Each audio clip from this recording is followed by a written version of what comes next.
The Dallas-New York Sunday night matchup. Are you expecting this to be a little bit of a dud, or are you hopeful that we could see some big points? I mean, it's just the NFL pandering to Jerry Jones, giving him a primetime matchup straight off the bat. It just always happens, doesn't it? And this Cowboys offense, the most interesting thing about this to me is what does it look like behind Tony Pollard? We saw last year how hyper efficient he was on less touches per game than Latavius Murray averaged last year, while Zeke Elliott had 17 touches per game. So what does it look like when he is given a slightly bigger role? Even if we end up seeing Rico Dowd like brought in towards short yardage situations, do we see Juice Vaughn, like the miniature pint size running back in for any situations?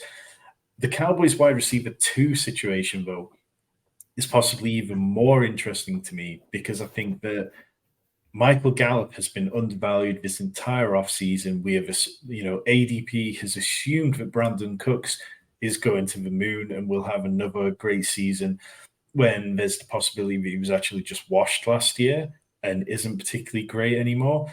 And Michael Gallup, who was returning from an ACL injury, his ADOT dropped to one of the lowest points of his career, whilst Noah Brown was running the deep shots. And this year, now Noah Brown isn't there.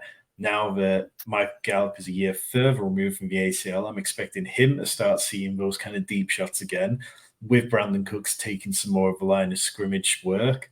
And yeah, I'm very interested to see if Mike Gallup is running out there in 2 wide receiver sets.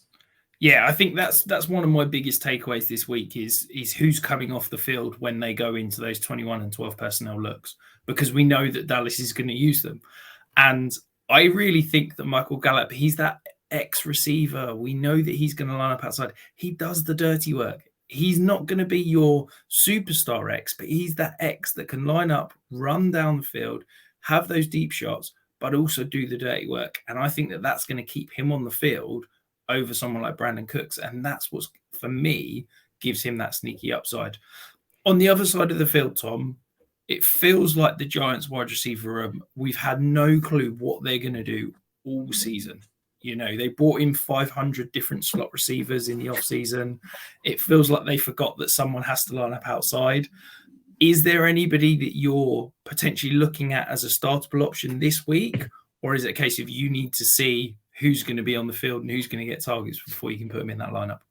Yeah, so I mean, in terms of redraft and dynasty, I don't feel like I need to take shots on any of the Giants wide receivers because you probably accumulated from such a cheap cost, whether you picked them up off waivers or you drafted them as your wide receiver 6 or 7 or something.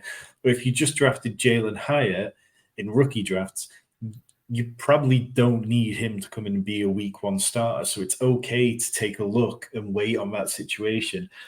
In terms of if you're playing showdown slates, I think Jalen Hyatt's ability to go deep is absolutely the kind of thing which we want to be taking shots on for DFS. You know, those players who it's not only what they can do with a play, it's the ability that when they score a point very quickly, that then the other team has to come back on the field, and then that changes their mindset. So those kind of players are always interesting for fantasy purposes because it can push other teams into scoring more points as well. So I don't mind Jalen Hyatt for DFS, but I think Darren Waller is probably going to be an incredibly popular pick for if you're playing Captain Showdown games on DFS, definitely. And of course, I mean, you know, if you're talking redraft dynasty, you start Darren Waller. Yeah, I think, you know, you're starting Saquon, you're starting Pollard, you're starting Darren Waller, you're starting CeeDee Lamb, but let's see what those secondary options are going to do. It's a very interesting